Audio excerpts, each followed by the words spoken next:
My mom looked at me and said, "You're making everyone uncomfortable," after I refused to leave my house so my sister's family could move in. So I replied, "Then stop making plans for property that isn't yours." My nephew Leo was 10, old enough to know exactly what he was saying, and he said it loud and casual, right over the mashed potatoes and gravy. Aunt Amelia said, "I can have your room when we finally kick your mom out," he repeated, taking a massive gulp of his milk, chewing loudly. His little sister, who was 6, let out a high-pitched giggle. The dining room table went weirdly, suffocatingly quiet.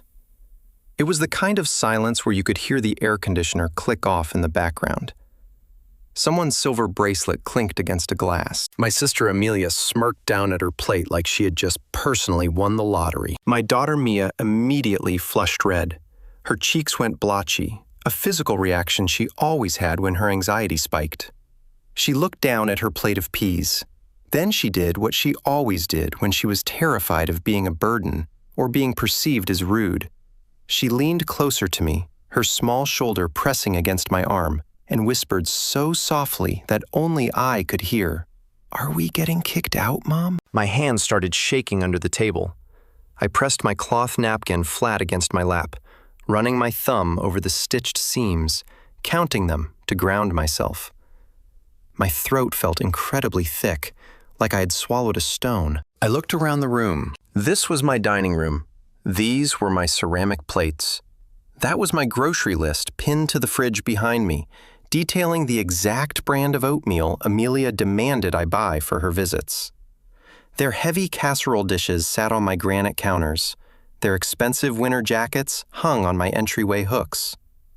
The bedroom in question, Mia's bedroom, had a beautiful lavender bookshelf we had built together and a delicate paper chain she had made out of old coloring books. Her name was on that door in sparkling silver letters. Then the silence was broken. I heard Amelia say, "Oh, relax. They know we're just joking." She didn't say it to me. She said it to our mother, Barbara, without even making eye contact with me. Mom gave a tiny, dismissive shrug, taking a sip of her wine. My older brother, Derek, chuckled from the end of the table, shaking his head like the whole concept was just so silly, and I was being overly sensitive. Everyone at that table waited to see my face. They waited for me to swallow the disrespect, to laugh along, to keep the peace, because that was my role. I turned to Mia. I smiled at her. The kind of steady, unwavering smile that mother's perfect when the world is ending. "No, baby," I said, my voice completely steady. "We are never getting kicked out." Then I looked directly across the table at my mother. I didn't raise my voice. I didn't scream. I just asked, "Actually, Mom, why don't you remind everyone whose name is on the deed to this house?" Mom's face changed instantly. The smugness vanished, replaced by a tight, pinched expression. Her lips pulled in. Her eyes darted nervously toward my front door, then back to my face. A long, agonizing beat passed. You could literally hear the refrigerator humming in the kitchen. Mia peeked up at me, her brown eyes wide. I gently tucked a loose curl behind her ear, picked up the serving spoon, and kept dishing out green beans like I wasn't holding my breath, waiting for the explosion. Amelia's kids quickly lost interest in the tension and started arguing over who got the last dinner roll. But the adults kept their eyes glued to me. They looked at me like I had just placed a live grenade on the table, right between the salt shaker and the butter dish. I should have known that exact moment was the entire house of cards beginning to slip. Let me give you some context, because without it, you won't understand the absolute sheer audacity of these people. My name is Maya. I'm 35 years old, and I live in Austin, Texas. I make my living as a digital artist and a graphic design freelancer. It started as taking small commission jobs at my kitchen table while Mia was sleeping, and eventually it evolved into a massive YouTube channel and a thriving Instagram presence. My short tutorials on how to master digital lighting and shading have over 800,000 subscribers on YouTube, and I have about 400,000 followers on Instagram. I sell custom digital brush packs for $35, and I host a comprehensive $250 online masterclass that keeps my lights on and my savings account extremely healthy. I film everything in my spare bedroom using a ring light and a professional mic setup. It's a modest setup, but it's entirely mine. I am a single mom to Mia, who is 8 years old. I adopted Mia from the foster care system 3 years ago after my devastating divorce. My ex-husband didn't want kids, and when he left, I realized I finally had the space and the love to give to a child who needed it. 2 years ago, right as my channel was starting to truly blow up, I moved into this old, run-down bungalow that my grandparents had originally left to my mother. The plan, according to Barbara, was supposed to be a temporary arrangement. "Just help me fix it up, baby," she had told me. "Keep it in the family. You can stay there for cheap while you get on your feet." At the time, I was just intensely grateful that I didn't have to sign a brutal, overpriced lease in the Austin housing market. But the house was an absolute disaster. The roof leaked every time it drizzled. The HVAC system coughed and sputtered like a dying engine, and the plumbing was a ticking time bomb. I put my YouTube money, my sponsorship deals, and every single freelance dollar I could scrape together into fixing this place. A brand new roof cost me $11,500. A new HVAC system was $7,200. Completely redoing the plumbing cost another $4,500. I spent weekends painting the cabinets, sanding the floors, and making it a home. When the renovations were mostly done, Mom came over, looked around, and said, "You have such a gift, Maya." Then she smoothly suggested that we create a family fund joint checking account for ongoing house expenses. For simplicity, she said, we put both our names on it. And I set up a massive $1,500 monthly transfer on autopay, so the mortgage, property taxes, and home insurance would hit without any drama. But I wasn't stupid. I insisted we draw the paperwork up properly. I legally bought the place from her for $32,000. Which was the remaining balance on the original mortgage she had taken out years ago. We went to a title company, we recorded the deed. I paid the transfer tax out of my own pocket. I filed the homestead exemption entirely in my name. Mom was sitting right there at the closing table. She even joked with the title agent about keeping the property in the family while I signed the massive stack of paperwork. But despite all the legal documents, she kept a spare key, and she never, ever stopped calling it my mama's house. My family has always treated me like the reliable workhorse. I was the adult wallet. I was the one who covered Mom's $300 power bill in the dead of August when the Texas heat was unbearable. That $300 just sat on autopay on my credit card for 2 years. I gave my sister Amelia $4,000 for the down payment on her luxury SUV, so her precious boys wouldn't have to squeeze into a sedan. I paid my brother Derek's rent for 4 months straight during a rough patch he had last year. That was $1,800 a month, handed over with a casual, "Pay me back whenever you can, bro." I meant it as "pay me back when you're financially stable," but he clearly heard it as, "This is a gift. Don't worry about it." I even added everyone to my massive, unlimited family phone plan, because it honestly cost me less mentally than dealing with their constant complaints about their service being shut off due to late fees. 6 lines, $350 a month, a constant drain on my finances. But it kept the peace. It didn't make me a saint.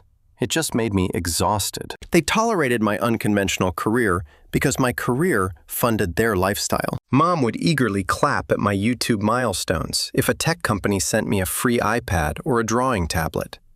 But behind my back, she'd roll her eyes and call them Maya's little internet doodles. At Christmas last year, she literally told our Aunt Sarah, loud enough for me to hear from the kitchen, "Maya's little videos are actually paying real bills now. Can you believe it?" She said this exactly 3 days after she had handed me her $800 property tax bill for her own condo, expecting me to clear it. But the absolute worst part, the part that genuinely built a wall of ice around my heart, was how they treated Mia. Mia was never, ever treated like the other grandchildren. Because she was adopted, my family viewed her as an outsider. They never said anything explicitly cruel that you could call them out on directly. But the venom leaked out sideways in a million tiny paper-cut microaggressions. Like when Amelia planned a massive Cousin's Day at the expensive indoor trampoline park and conveniently forgot to add me to the group text. I only found out when she posted a huge gallery of pictures on Facebook with the caption, "All my beautiful babies, blood is thicker than water." Or the year Mom ordered custom, expensive, matching monogrammed Christmas pajamas for all the grandkids. Somehow, she magically forgot to ask me for Mia's size. When I called her out, she handed Mia a generic, scratchy $10 nightgown from Walmart and said, "Oh, I didn't think she'd care about the monogram, sweetie." At family gatherings, there were always beautifully handwritten labeled place cards for Amelia and Derek's kids. Mia was always penciled in on a folded paper napkin at the last second, like an afterthought. Once, Mom wanted a photo of all the grandchildren for her living room mantel. She actually handed her iPhone to Mia, who was 7 at the time, and said, "You take the picture, honey. You're so good with cameras, just like your mom." I stood there, holding a tray of appetizers, my blood boiling, and said nothing because I was too terrified of ruining the holiday. But whenever I tried to push back even a fraction of an inch, they punished me quietly. Just last month, Amelia came to me practically in tears. She begged me to put down the $5,000 deposit for her massive kitchen remodel because her contractor needed to book the schedule right now or she'd lose her spot. She swore up and down that she would pay me back the second her husband's annual work bonus cleared. I did it. I swiped my card because I genuinely pictured all of us finally having a nice, spacious place to host holidays instead of cramming into her tiny galley kitchen. Then her husband's bonus cleared. But instead of paying me back, they used the money to book a luxury family cruise to the Bahamas. When I confronted her, she casually asked me to cover the second installment of the kitchen remodel too, which was another $5,000. I told her absolutely not, that I needed to look at my own finances first. Things got incredibly frosty after that. When Mia came home from a weekend visit at Grandma's house, she was holding a cheap, flimsy dollar store puzzle. Meanwhile, Amelia's boys had come home with brand new PlayStation 5 consoles, funded jointly by Grandma and Amelia. When I glared at Mom, she just sniffed and said, "Well, their father pitched in, Maya." She looked at me like I was supposed to take the hint. Know your place. So when my nephew sat at my dining room table and proudly announced that he'd be taking Mia's room when they kicked me out, it wasn't just a rude kid making a one-off joke. It was the entire toxic pattern spoken out loud. I paid for the roof they were currently eating under. I paid for the food on their plates. And still, to them, none of this was mine. We were joking. Leo is a child. He didn't mean anything by it. You cannot cut off your own flesh and blood over a stupid Thanksgiving joke. Her voice was shrill, sharp enough that I knew the neighbors across the street could hear every word. I didn't raise my voice. I leaned closer to the window screen. "I'm not your backup bank account, Mom," I said smoothly. "And I'm not Amelia's ATM. I am Mia's mother. That is my only job. This is our home. It is not shared family property. Please plan to pick up your boxes by December 15th. Her mouth flattened into a thin, furious line. "Amelia's boys are crying," she spat, trying to use guilt as her final weapon. "They don't understand why their Aunt Maya suddenly hates them and is ruining their house." "I don't hate anyone," I said, feeling my heart pound against my ribs. "But I will not fund a family that my kid isn't a part of. Do not involve the boys in adult financial matters.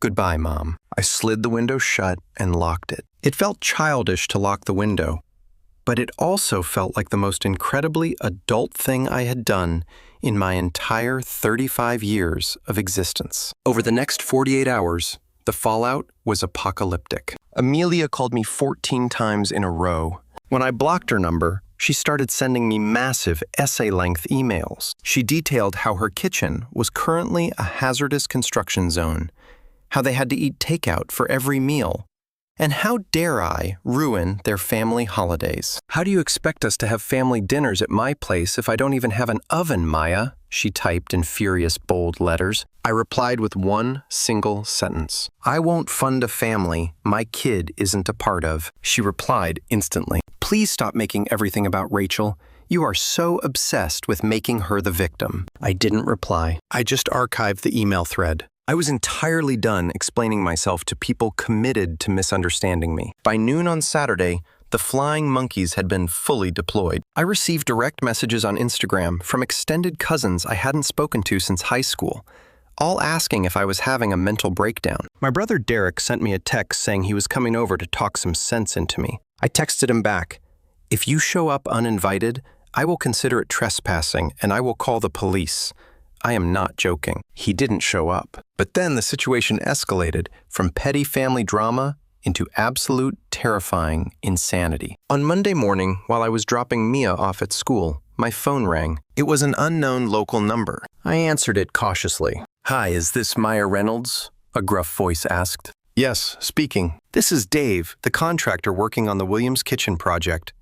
I know you pulled your card off the file, and I respect that, but I need to have a serious conversation with you about the financing agreement that was signed last month." My stomach dropped. "What financing agreement?" I asked, pulling my car over to the side of the road and putting it in park. Dave sighed heavily into the phone. "When your sister and your mother initially hired me, they didn't have the cash up front. They told me you were the primary financial backer.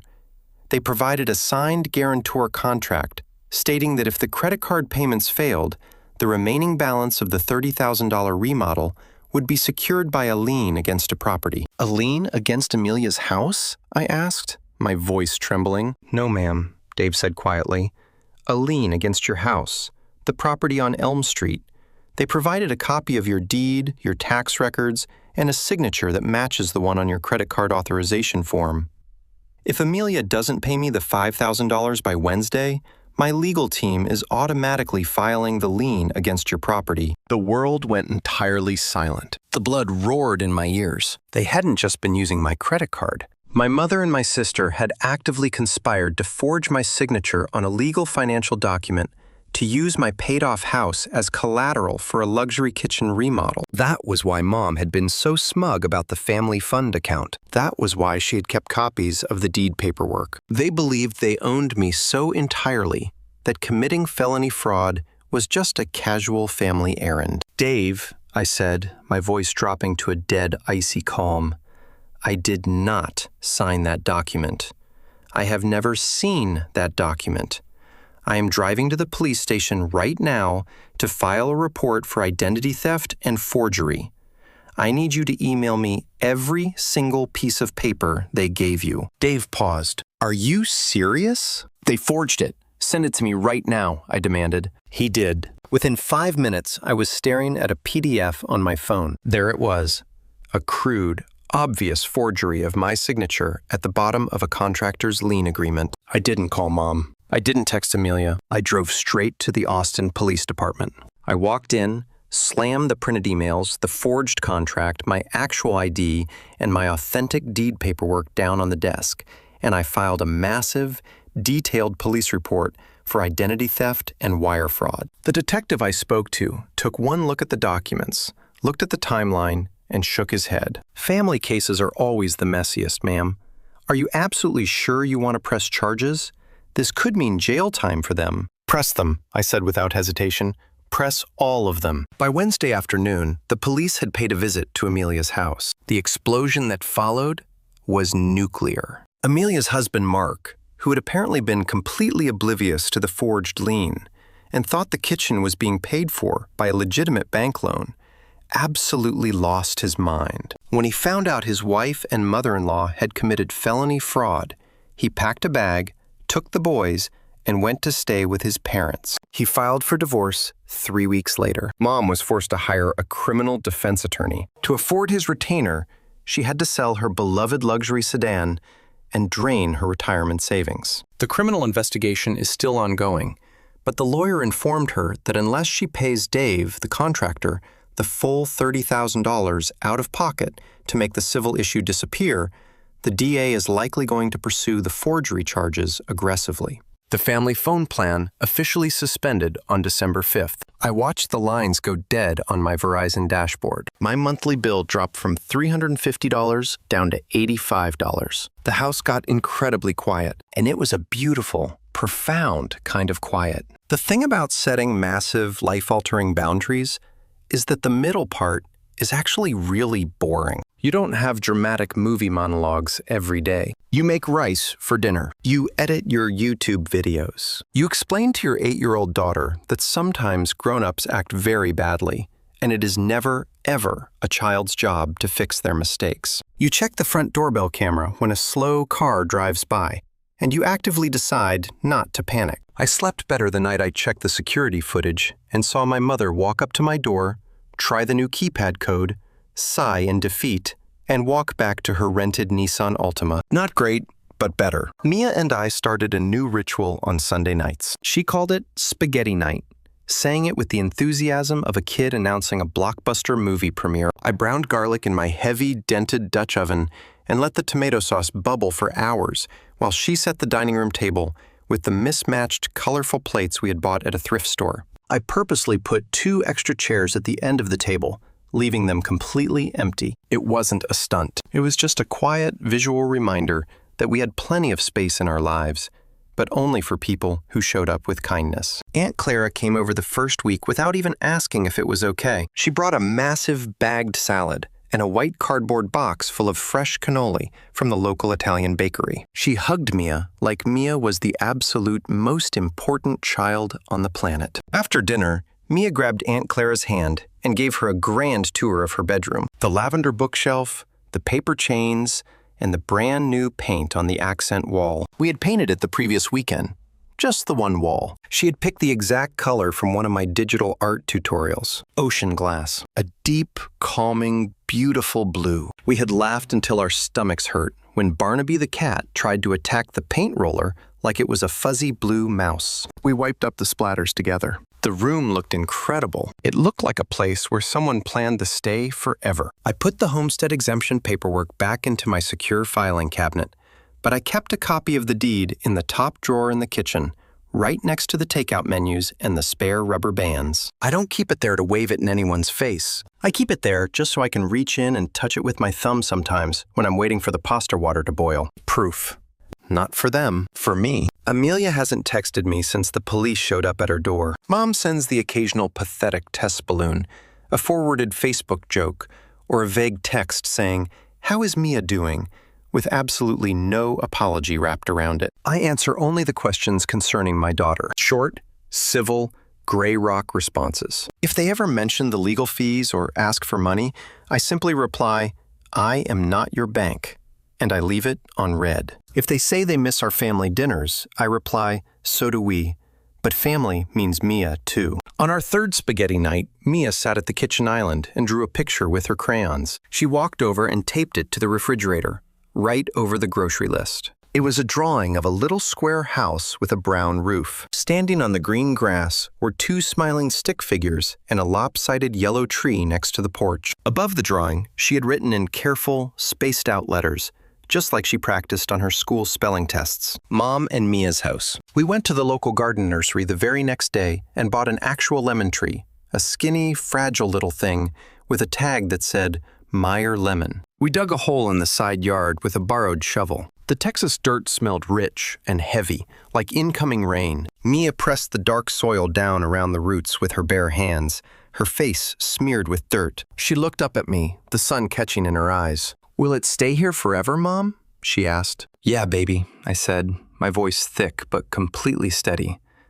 "It will." I didn't feel triumphant in that moment. I didn't feel like a superhero. I just felt like a mother who had finally heard her kid ask if they were safe and had finally answered with something real, something tangible, something that couldn't be taken away by a bitter family. The house still creaks at night when the wind blows hard against the oak trees, but it creaks like it's settling comfortably around us, not like it's warning us of an impending collapse. When Mia fell asleep that night, she didn't ask me to double-check the locks. I checked them anyway, just once, setting the heavy deadbolt with a quiet, satisfying click. Until the criminal trial is over, I'm keeping my life incredibly simple. No yelling, no dramatic speeches, no engaging with the flying monkeys. Just a simple, unbreakable rule. I will not fund a family that my child is not a part of. And we have a beautiful blue wall that dried the exact perfect shade my daughter wanted. And we have a lemon tree that in time is going to give us sweet fruit right here in our own front yard. To sum it all up, one might say that to some people, the word family is just a convenient password. It's a phrase they use to skip the checkout line, to bypass accountability, to demand endless sacrifices without ever offering respect in return. I didn't cut off my family over a joke. I stopped subsidizing entitled, cruel people who actively scheduled my beautiful daughter out of the cousin photos, but happily scheduled her mother into their mortgage payments and fraudulent remodeling contracts. There is a very special, terrifying kind of audacity in eating someone's food, sleeping under their roof, maxing out their credit cards, forging their legal signature, and then acting deeply wounded when the bank finally closes and the police show up at your door. Boundaries aren't cruelty. They are just the receipts finally being handed over to the people who racked up the bill. The script has already reached its ending. The last section ended with the concluding paragraph. Boundaries aren't cruelty. They are just the receipts finally being handed over to the people who racked up the bill. There is no additional original text remaining to continue.